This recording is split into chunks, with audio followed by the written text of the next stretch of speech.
আজকের প্রোগ্রামের সঞ্চালক ভাতৃপ্রতিম বিপ্লব, স্বপন মহাপাত্র, দেবাশিস কুমার, একডালিয়া ক্লাবের সকল উদ্যোক্তাবৃন্দ ভাই বোনেরা, এই অঞ্চলে ম্যান্ডেভিলা গার্ডেন্স থেকে শুরু করে একডালিয়া থেকে শুরু করে গড়িয়াহাট থেকে শুরু করে সমগ্র অঞ্চলে, গড়িয়াহাট অঞ্চল থেকে শুরু করে ওদিকে ডোভার্স লেন আছে, আমি সমগ্র পল্লীবাসীদের সকলকে দুর্গাপুজোর, শুভ দুর্গাপুজোর, শুভ শারদীয়া, শুভ নন্দন জানাচ্ছি।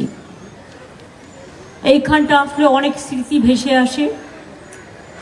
আগের বারে আমি বলেছিলাম আমার খারাপ লাগে, দুঃখ লাগে, হৃদয়ে একটা খুব দুঃখ উপলব্ধি করি। সুব্রতদা নেই, ভাবতে পারি না।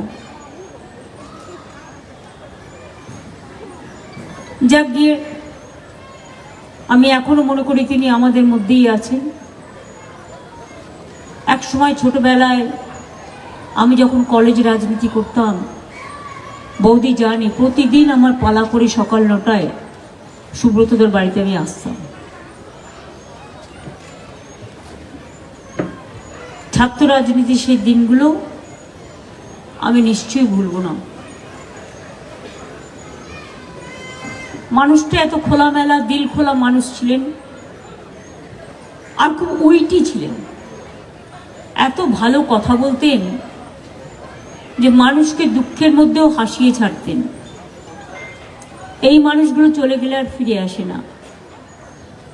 কিন্তু আমি জানি দুর্গাপুজোর আগে আসার 1 মাস আগে থেকে নবান্নে আমার ওখানে প্রায় কড়ি পেতে বসে থাকতেন।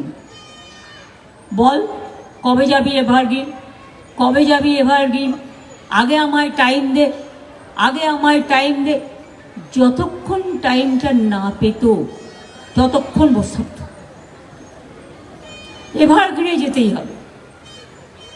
দেখুন, সবই আছে, শুধু আমাদের প্রাণের মানুষটা হারিয়ে গেছে। এইভাবেই চলে যায় কেউ কেউ। স্মৃতির স্মরণীতে তারা ভেসে থাকে, স্মৃতির আড়ালে, স্মৃতির আবডালে। তাদের আমরা কোনোদিনই ভুলতে পারি না।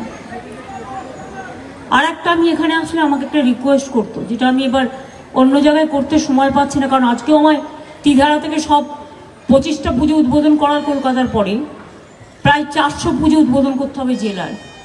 ইটস এ হিউজ টাস্ক, সময় খুব কম।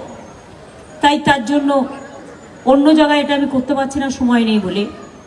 কিন্তু এখানে আসলেই ওনার একটা রিকোয়েস্ট থাকতো, তোকে একবার স্তোত্রটা বলতে হবে। উনি যেখানেই থাক, আমাদের আওয়াজ ওনার কাছে পৌঁছচ্ছে, এটা আমি বিশ্বাস করি। আত্মা অবিনেশ্বর, এটা আমি বিশ্বাস করি। তাই ওনার কথা মনে রেখেই, ওনার প্রাণের পুজো মা দুর্গাকে মনে রেখেই ছোট্ট করে বলছি। বলবো কি, বললে তো আবার অনেকে ভুল ধরে। দেখুন, এক একটা মন্ত্রের এক এক রকম, শাস্ত্রে এক এক রকম উচ্চারণ আছে,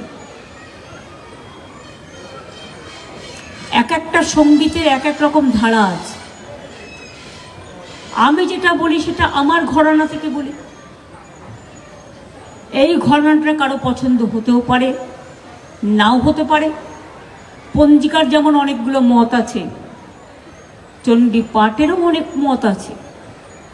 যার পছন্দ হবে না তার কাছে আমি আগেই ক্ষমা চেয়ে নিচ্ছি। কিন্তু আমি এটা শিখেছিলাম আমার পিতৃদেবের কাছ থেকে। উনি রোজ চণ্ডী পাঠ করতেন, এবং এক সময় আমি বেলুড়ের শান্তনু মহারাজ চতুর্থীর দিন আমার বাড়িতে চণ্ডী পাঠ করতেন। আমি তাকে জিজ্ঞেস করেছিলাম, তিনি বললেন একদম ঠিক আছে। তাতেও ন্যারেটিভ পাল্টানো তো আজকের দিনে আর্টিফিশিয়াল ইন্টেলিজেন্স।